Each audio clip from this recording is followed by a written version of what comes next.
The fact is, there has never been a single study on the human safety of these products.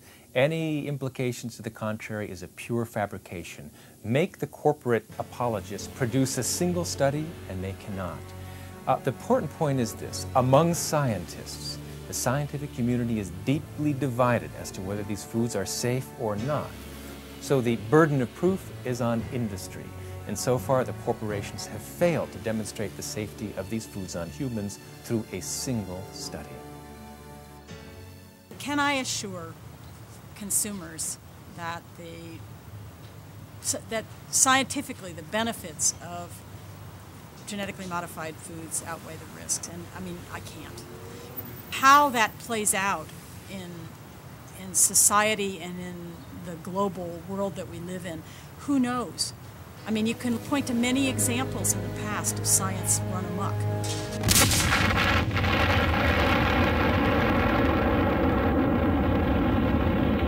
They very well know that most people wouldn't buy it. That's the reason why they refuse to put a label on it, and they just want a label that says it may contain genetically modified food. We don't want that. We want something that tells us it does not contain genetically modified food. It never got in touch with genetically modified elements through the process of production. Well, Europeans basically are ahead of Americans in the sense that they decided several years ago that they didn't want anything genetically altered in their food supply. And we've seen very significant protests in the United Kingdom, in France, increasingly in Germany and other parts of Europe. I think we need to look at the history of Monsanto to see what they have to contribute. They were the big producers of DDT in the United States, which turned out to be a mistake. Producers of Agent Orange, the defoliant used in Vietnam, which the Vietnamese people are still paying a price for in births of deformed babies and so on. Producers of BST additive in milk in America, which has caused so much controversy. And now they're producing a soybean, which they tell us is safe. And looking at their record, I'm not convinced. From science and politics to culinary culture and food safety, the issues that surround genetically engineered food affect everyone.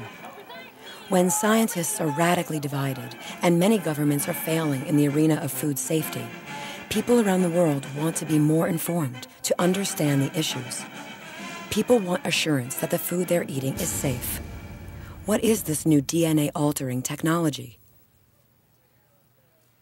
Genetic modification, that is the changing of the information that's inside of our cells. That information tells our bodies what to do. It says whether we have curly hair or straight hair, blue eyes or green eyes. All of that information is contained inside of the cell. Over thousands of years, farmers and growers have been in the process of changing the genetic information within certain crop varieties. Hybridization, a process of crossbreeding plant varieties to improve on favorable characteristics, has produced foods like larger yielding tomatoes, hardy wheat stock, and the seedless grape. So for example, corn, which is this gigantic ear now, originally looked more like a stalk of rice. And it had very hard kernels, and it wasn't very productive.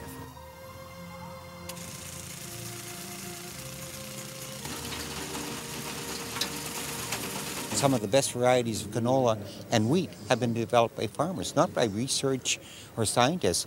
Scientists took, or research people took, the original seeds from farmers and maybe further improved on them. But the basic development was done by farmers. Traditional methods of crossbreeding plant varieties to improve on favorable traits include manually splicing plants together and cross-pollination, which can be applied or may occur naturally. Both methods are successful only within the same species. So if we represent, for example, the information in your cell or in the cell of a wheat plant, it contains a lot of chemical units, and they're all together in a big long string. And if we represent each one of those chemical units by an alphabetic letter, it takes about 1.8 million pages to represent all that information. So it's a lot of information. When we do genetic engineering, we will move a piece of information, a gene, that's equivalent to about a half a page of information.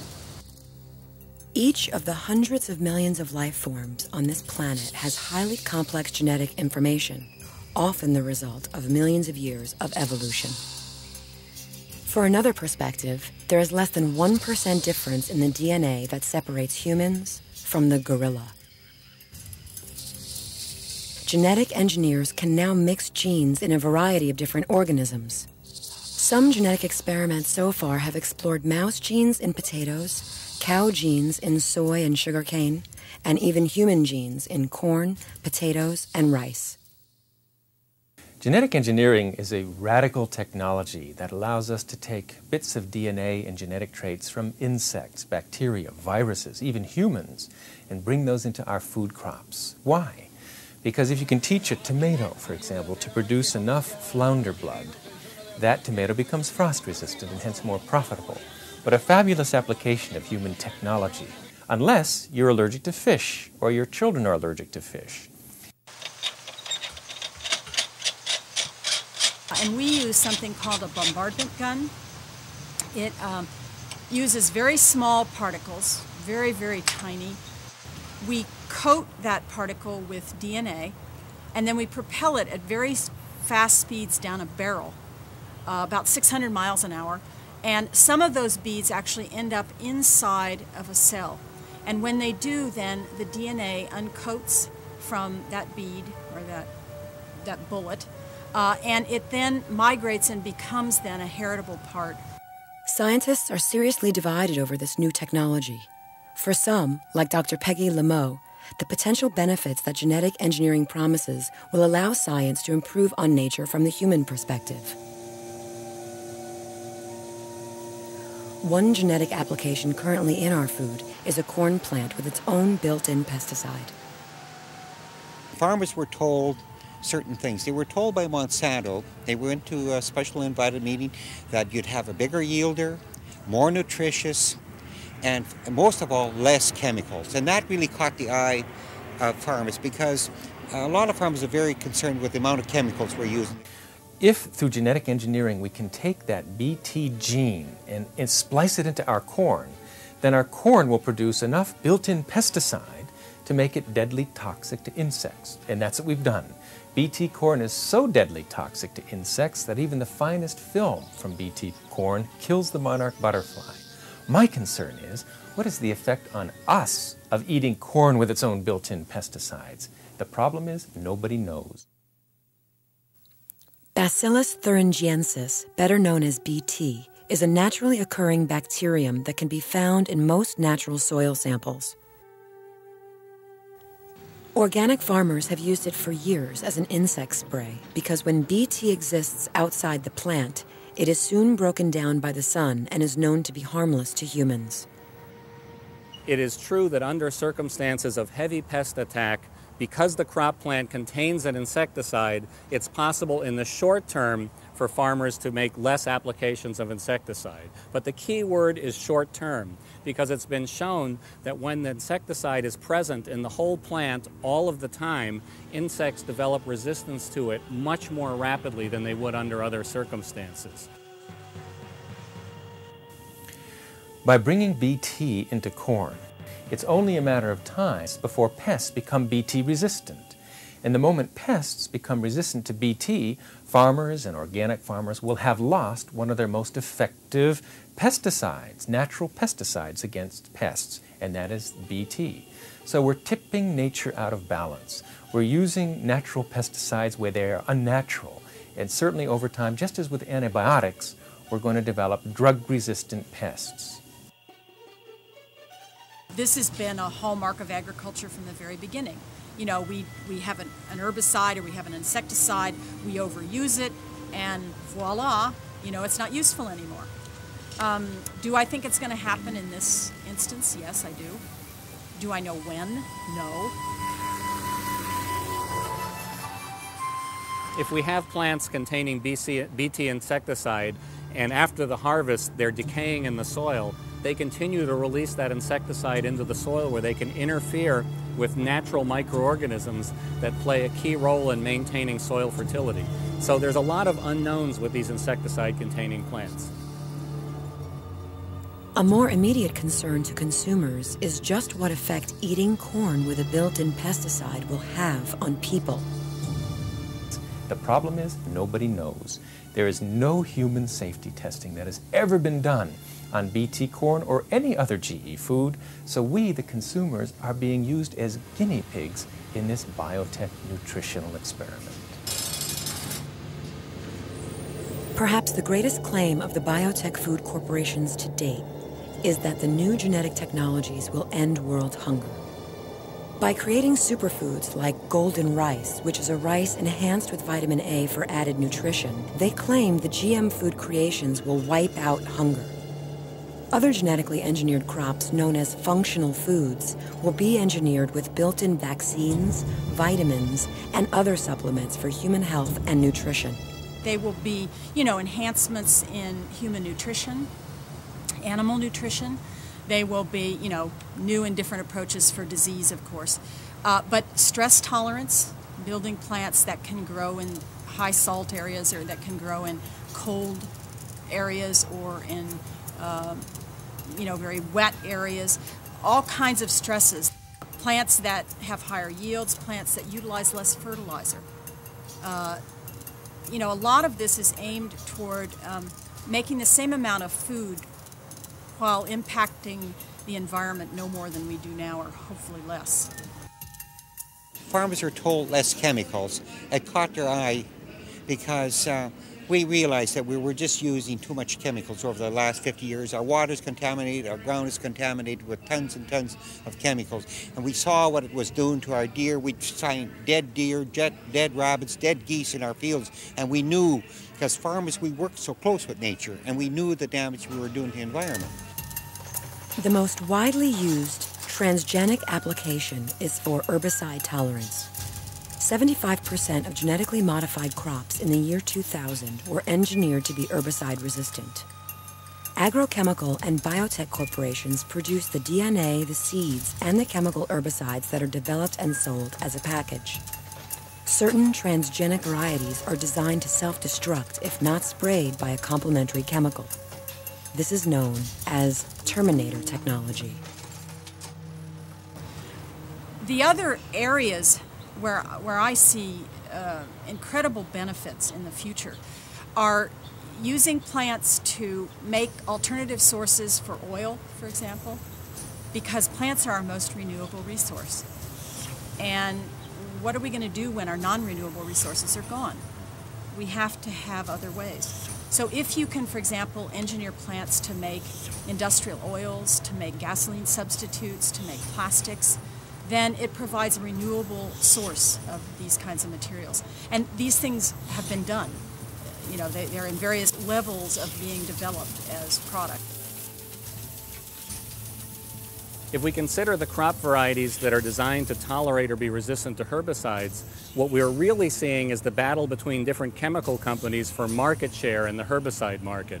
Monsanto has its Roundup-ready crops, which tolerate the herbicide Roundup, which is a proprietary product of Monsanto.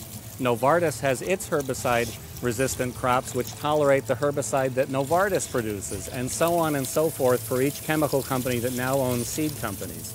The idea then is not to reduce pesticide use, but to get one company to capture a larger market share of the pesticide that is used.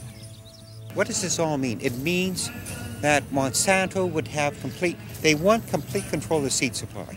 Because with the seed supply, and you buy the seed, they can dictate how much you get, who gets it, how much you pay for it, and especially you have to use their chemical. And every year, if you want to grow it, you have to pay their technology charge of $15 an acre. In the year 2000, 109.2 million acres of genetically engineered crops were grown worldwide. 99% of the global total was grown in only 4 countries: the United States, Argentina, Canada, and China.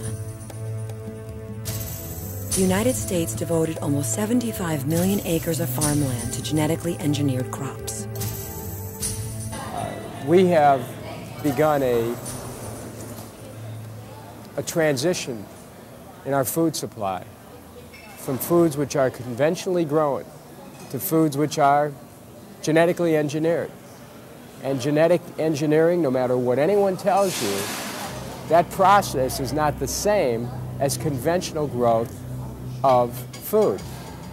It's a man-made process, has nothing to do with the ways of nature, is very violent, and raises questions that are ethical questions, questions of health and safety. The question then is, are these things regulated? And the answer to that is absolutely. They are the most regulated foods we've ever eaten. And it's handled in the United States by 3 different agencies. The first is the United States Department of Agriculture, the second is the Food and Drug Administration, and the third is the Environmental Protection Agency. There are no regulations. They've admitted there are no regulations. Right now it is going to change. They say they're going to require a notification 120 days before they come on the market. But that's it. They're still requiring, all the testing is still voluntary, certainly no labeling, no environmental review. So to say that these things are regulated is a joke. If you're going to use the plant for food or animal feed, then you come to FDA. Our mission is to look at the food and feed safety of foods that are made from the bioengineered crop.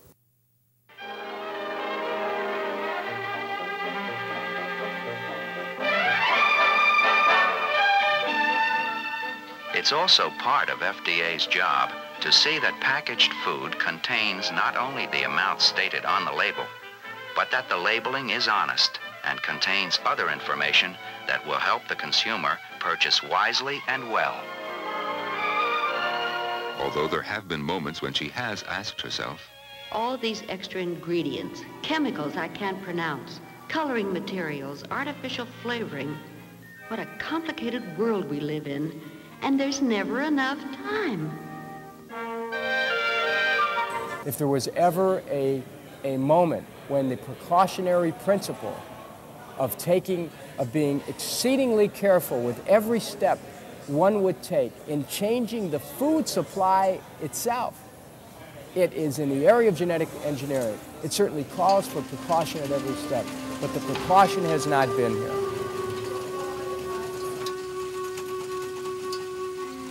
There is a lot of testing done on these foods, and I think the safety of the foods has been our primary concern. And since the late 80s, early 90s, when we first started looking at this, we worked up an approach and with developers to do appropriate testing to see, is there anything different about the foods? If there is there anything that would raise a safety concern? And I think we have been, for all the crops that we have seen, very concerned to be sure that they are as safe as the traditional variety to which they're compared. The health implications of genetically engineered foods are significant. Firstly, the possibility of toxic reactions to foods, like genetically engineered tryptophan, a health food supplement, an amino acid used for sleeping disorders. When that was genetically engineered, it turned out that the tryptophan produced by those genetically engineered bacteria was very toxic, and it claimed many lives and also incapacitated, crippled many hundreds of people. So there's a possibility of toxic reactions, of course, a high probability of allergic reactions when we're taking fish genes or dairy genes or nuts or peanuts and genetically engineering them into foods like broccoli. The FDA does have a voluntary process by which a producer can come forward and provide information, saying this is what we've looked at, these are the tests we've run, we think, there isn't going to be a problem. And the FDA can kind of look through that and decide whether there is an issue or not. It's very interesting to me that the FDA's own staff scientists have warned about unique health hazards of genetically engineered foods. And yet the FDA bureaucrats, who are political appointees, are ignoring the recommendations of their own scientists and are rushing these foods to market.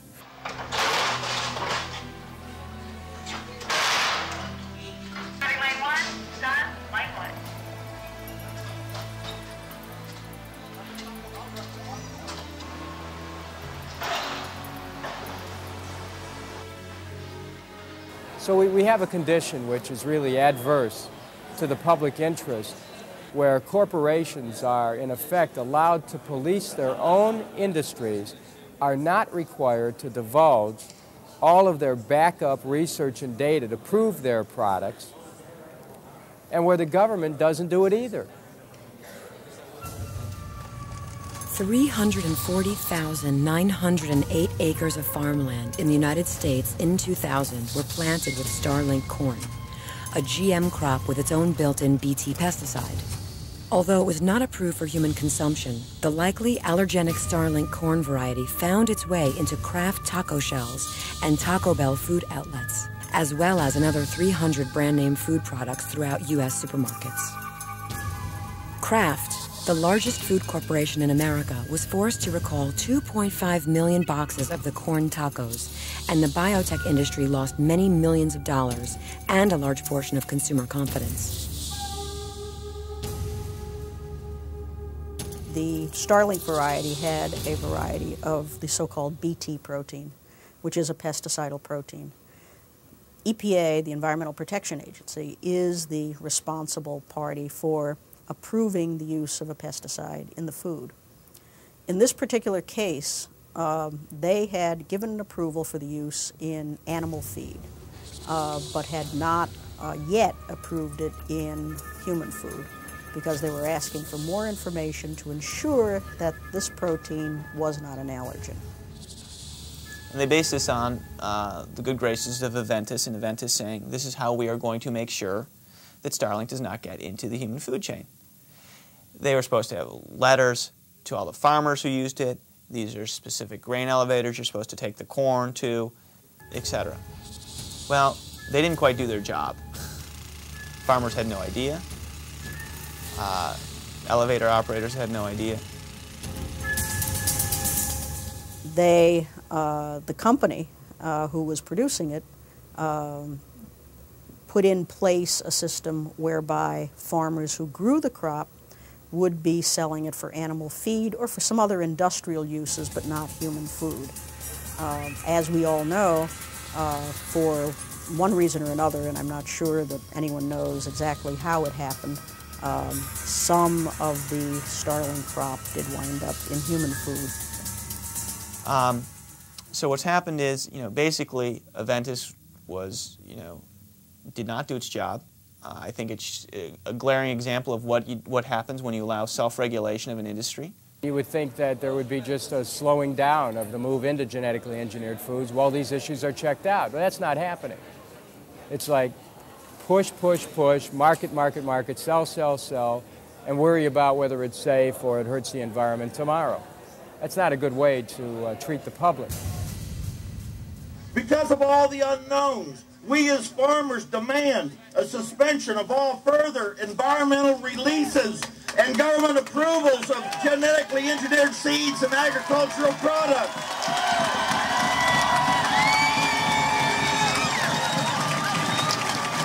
We demand an immediate, independent, and comprehensive assessment of the social, environmental, health, and economic impact of genetically engineered seeds and agricultural products. We demand a ban on the ownership of all forms of life, including a ban on the patenting of seeds, plants, animals, genes, and cell lines. It only makes sense.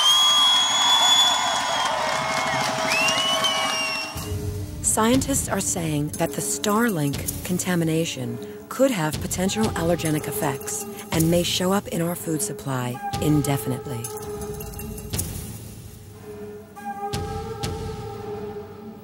While it's possible to isolate genetic material in the laboratory and to examine the effects of these foods on human health, many scientists warn that the threat to the environment is greater still. We can't contain this stuff. These are living organisms. It's not like chemical pollution. This is biological pollution. It grows, it breeds, it expands. How do you recall that? I mean, as terrible as an oil slick is, you can put a boom around where the slick happens and try to mitigate it, and hopefully it dilutes over time.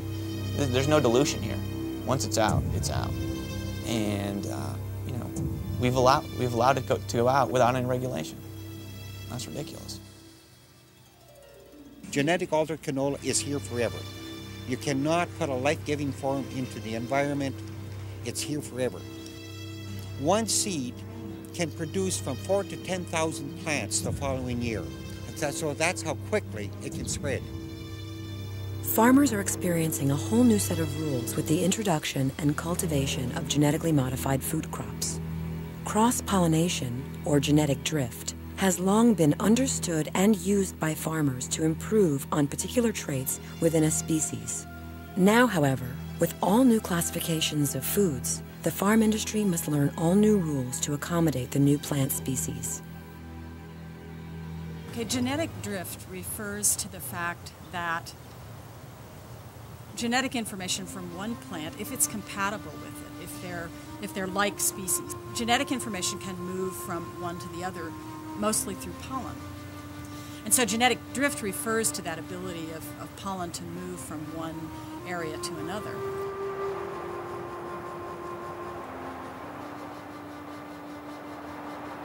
We know that bees travel a mile in any direction from their hive. A mile in any direction from their hive. This is standard science. Okay.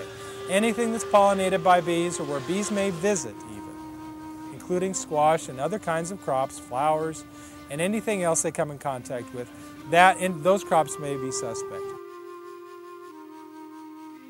Gene pollution occurs much more easily than anybody ever suspected. First, it was believed that neighboring crops would more or less be safe from one another, but now we know that that gene will drift for miles, and the rapid communication of gene pollution is inevitable. That's why the organic farmers are so up in arms today. Their whole industry is threatened because of the encroachment through gene pollution of genetic engineering into their foods and crops.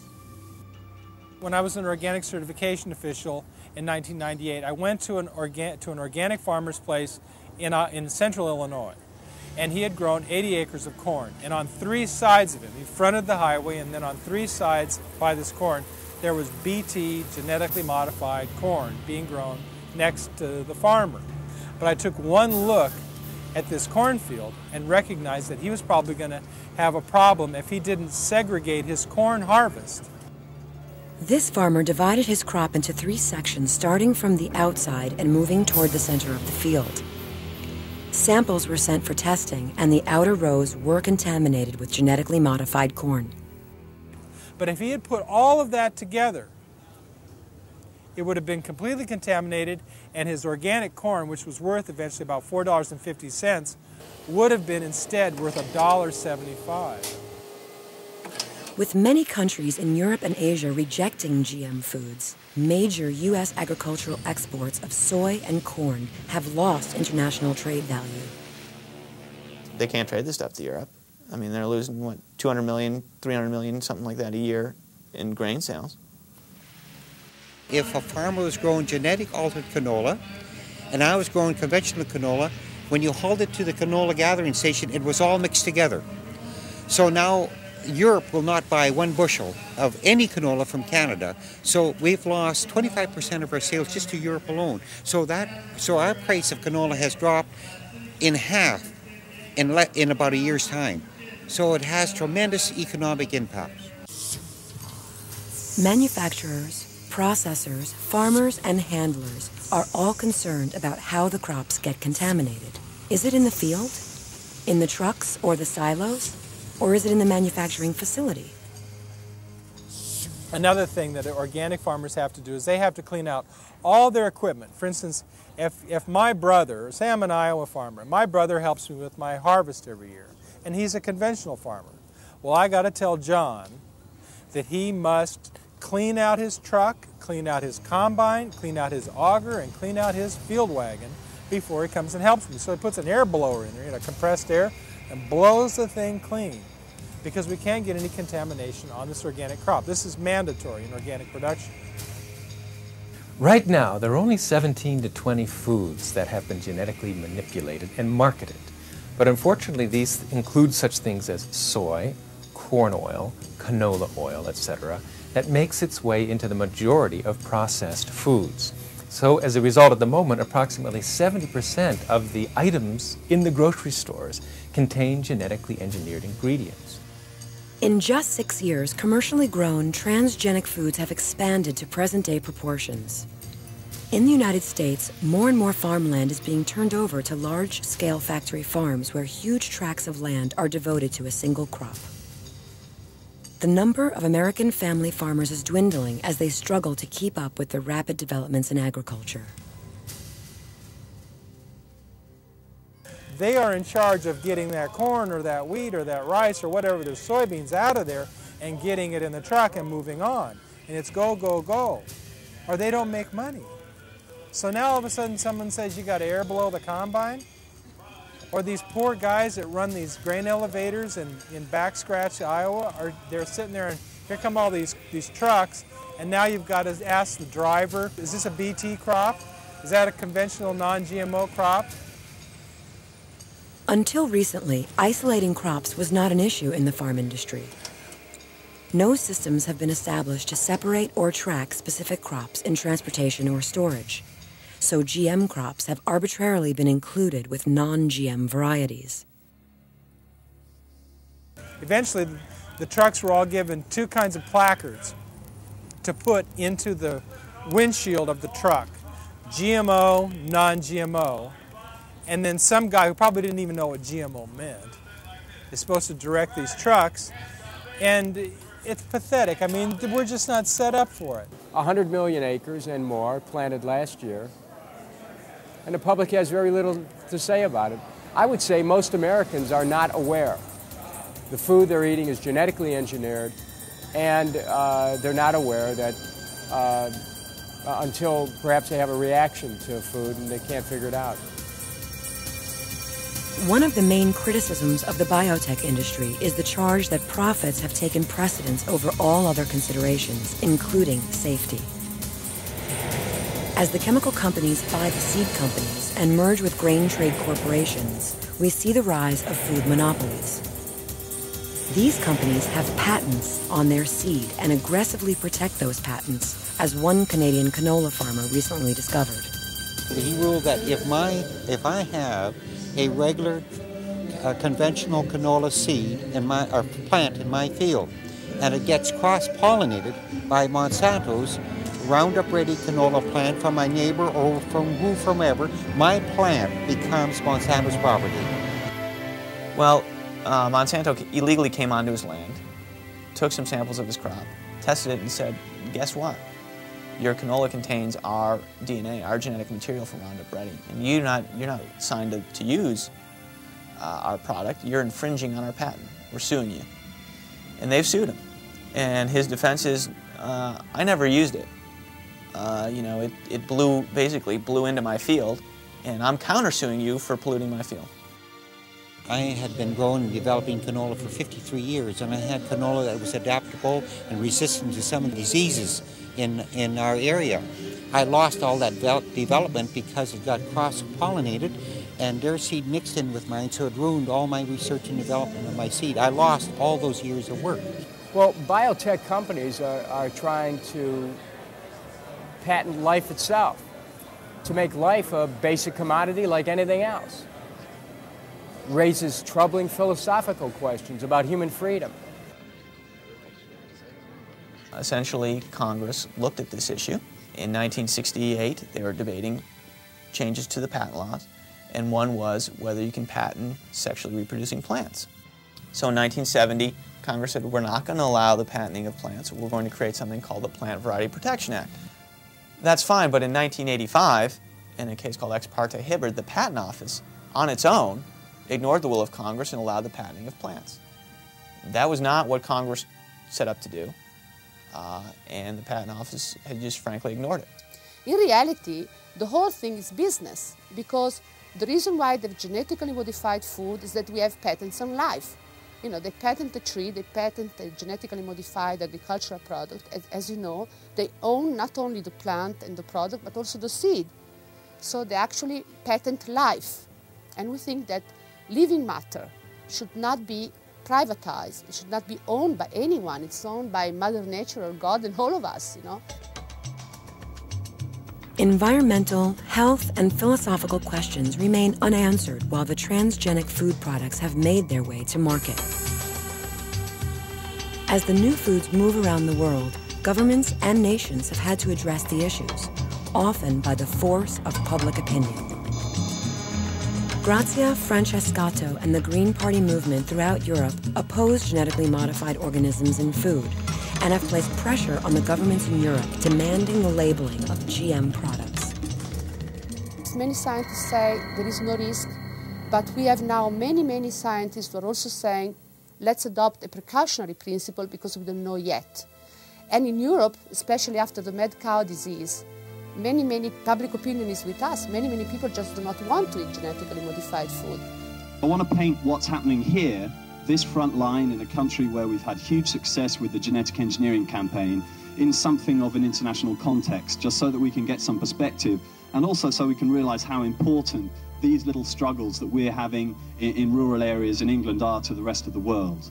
In the United States, the Industry Association there say that they hope that within 5 to 10 years, 90 to 95% of all plant food will be genetically engineered. And they're well on the way to achieving their desired outcome.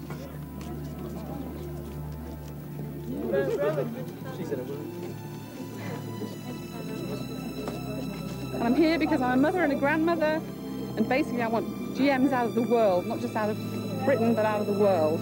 Their power is an artifact of our acquiescence. It's only because we've been too much asleep, because we haven't done enough to stop them, that they've been able to get as far as they have. It's only because the whistle wasn't blown early enough. It's because the whistle hasn't been blown often enough that they've got as far as they've got. But now we can set them back. We can set them back by causing trouble, and trouble is the only guarantor of our liberties. There is no perfect political state out there. There is no utopia, no safe shore. A democratic government is only as good as the capacity of its citizens to challenge it.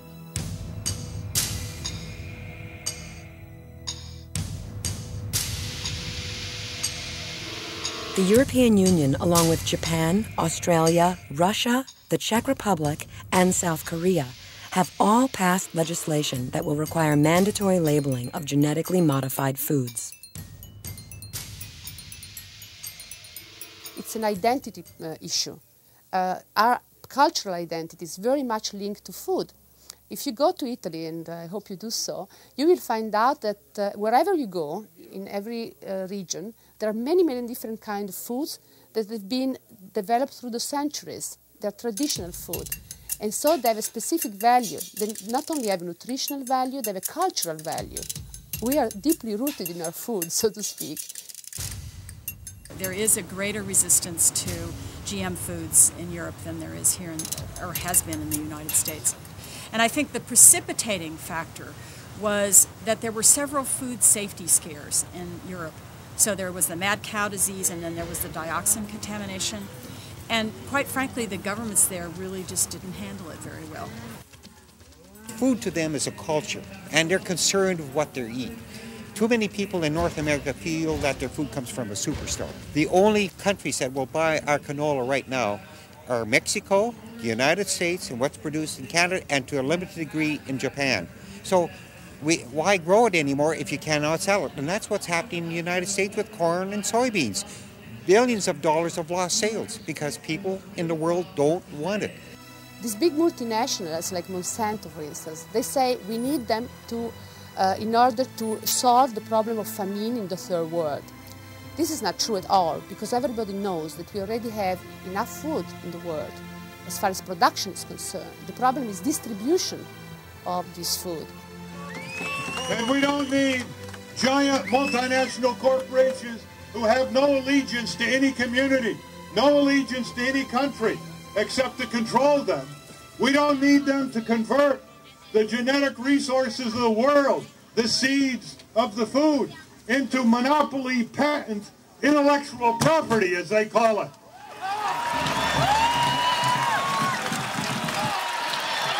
When we look at what the biotech industry is telling us about genetically altered food, they say that we should accept these products in our food supply because genetic engineering is the best way to end hunger.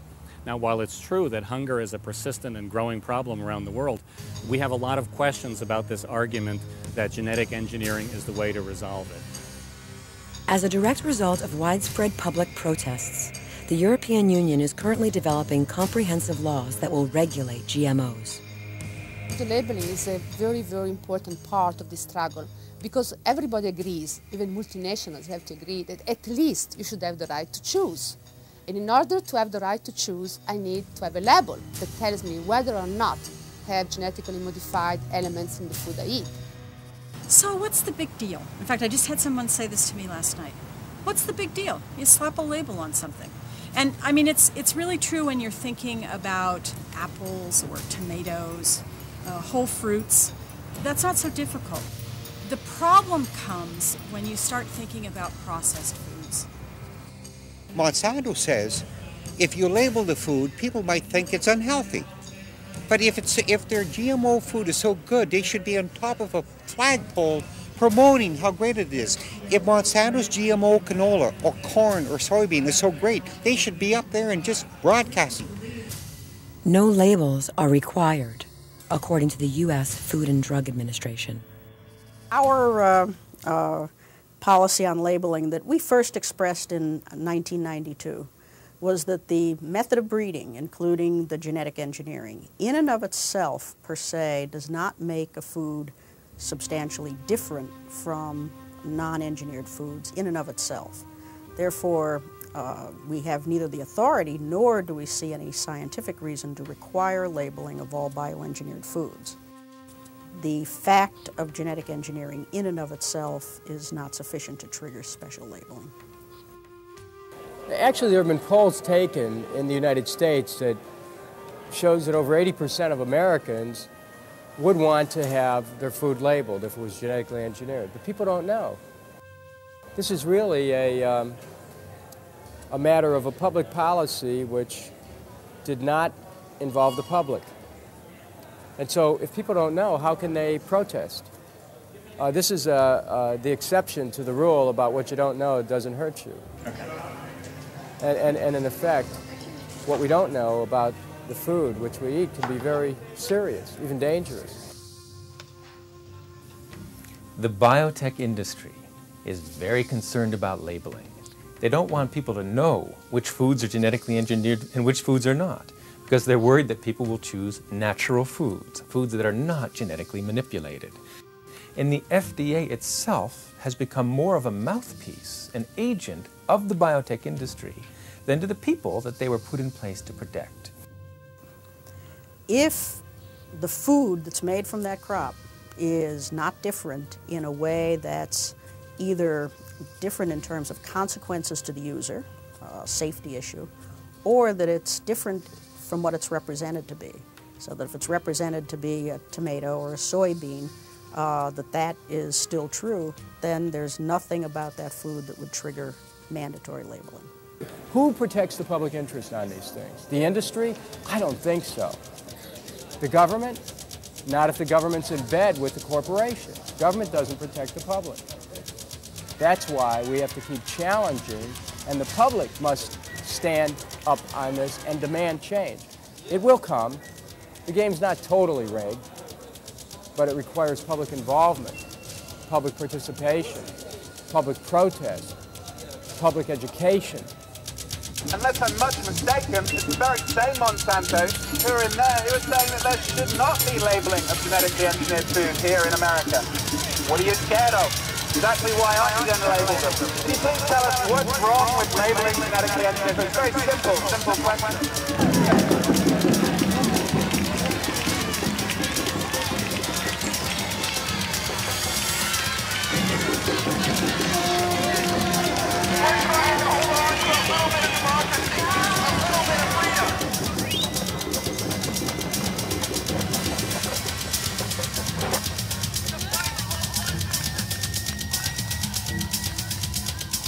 Public trust in governments and regulatory agencies has largely determined the acceptance of genetic foods to date. In the United States, where most consumers assume that what appears on the supermarket shelf is safe to eat, resistance to GMOs has been isolated. We really have to look for ways where we take the good elements of all the technologies that are out there. And biotech is just a small one. There are distribution problems, there are farm management problems, there's germplasm issues, all kinds of issues that really have to come together with people thinking about it in productive ways, about how to make our agriculture more sustainable. And the sooner we get to productive dialogue, the better off we're all going to be. If the consumer doesn't buy a product, why will a farmer raise it? Now, farmers are finding that out right now. Really, who's going to stop all of this? Will not be the farmer, will not be a chemical company, it's going to be the consumer. The alteration of our food supply through the genetic engineering of our food and the consequences it has for safety and health in the environment could become one of the most powerful social, political, and economic issues in the history of this country. That's how powerful it is. The controversy over genetically engineered foods continues to grow as more consumers become aware that GMO products are in the marketplace without what many critics believe, sufficient safety testing. Meanwhile, news headlines like the Starlink corn contamination have put pressure on government regulatory agencies and the corporations using the new technologies to require mandatory labeling of all genetically engineered products. Finally, though, it seems that the future of GM foods will ultimately be decided by the consumer.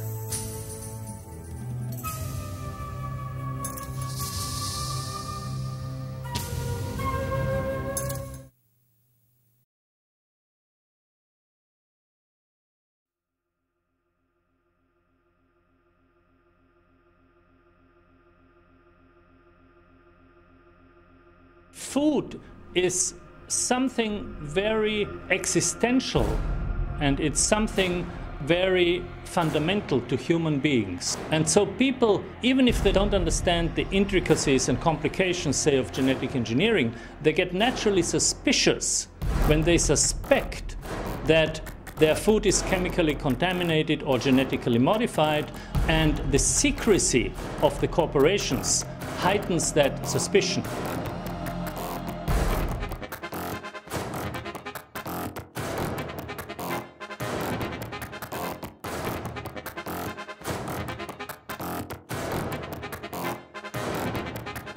Farmers around the world are in trouble.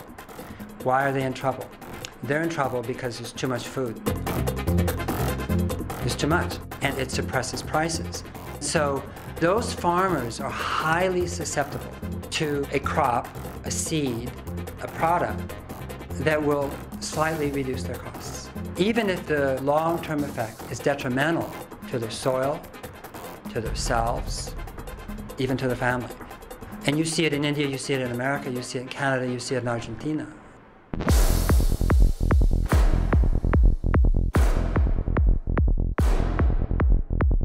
Five or so agrochemical corporations control about 85% of the food. And what they want to do, in their own words, is gain control over the entire food chain, from the seeds to the table. Corporations are putting in a gene from another species into germplasm to create characteristics or traits which are more desirable to whom? Well, in most cases, these traits are desirable to agribusiness. That is to say, companies who are mass producers of corn and soybeans. Generally, mass producers of food that goes to cattle to make meat. The danger of this is really unknown. Scientifically, we are on a threshold that we've never crossed before. We simply do not have the expertise to judge whether we know what we're doing or not.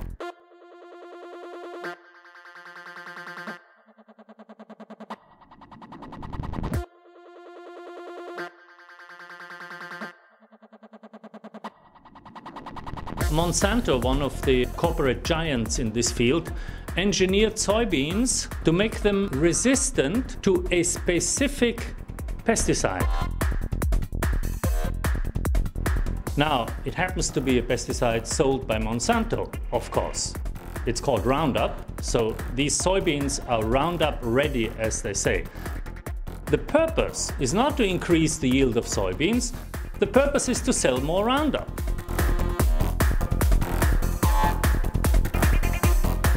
They have other crops that have a pesticide in them, and they want to sell these special seeds. Now they have patented the seeds, they sell them for inflated prices, they charge a technology fee on top of it, and then they have intellectual property rights so that farmers are not allowed to save the seeds or develop them as farmers have done for hundreds of years.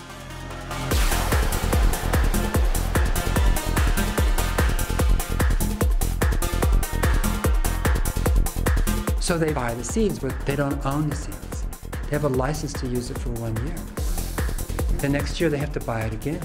So now they're just like somebody who's been enticed to use drugs and now has to form a relationship with their dealer, right? Who has the power in that situation? The dealer has the power.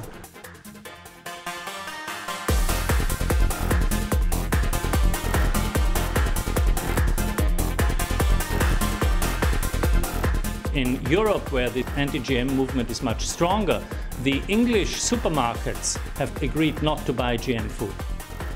So the industry now knows that neither Europe nor US is the place where they can keep this expansion on. And they're moving to Asia. And they're trying to push this technology on India by violating every rule under the sun, every environmental law that we have had, corrupting our scientific institutions, our government. And that's why I've sued them. I've got Monsanto in court, in the Supreme Court of India, because they're violating our laws. Hunger is not a technological problem. The world produces enough food. So you may ask, why are there so many hungry people? Well, they're hungry people because the food is not distributed to them, it is not offered to them. Hunger is a problem of food being concentrated in the hands of the rich and powerful and poor people not having access to them. Well, GM food is going to perpetuate that. In fact, it's going to make it worse. It's going to increase poverty, it's going to increase hunger. So it is not a strategy to produce more food, it is a strategy to undermine small farmers' livelihoods, create ecological risks and create health risks. India can do without all this. Life has evolved for over 3 billion years, and there is a wisdom in the organization of natural living systems, of ecosystems, living organisms, that we should take to heart. We have never had a worldwide famine, and there's no reason to. But should we follow what these companies are proposing, it'd be very easy, because if the characteristics or if the traits in these seeds should fail catastrophically, they will fail worldwide.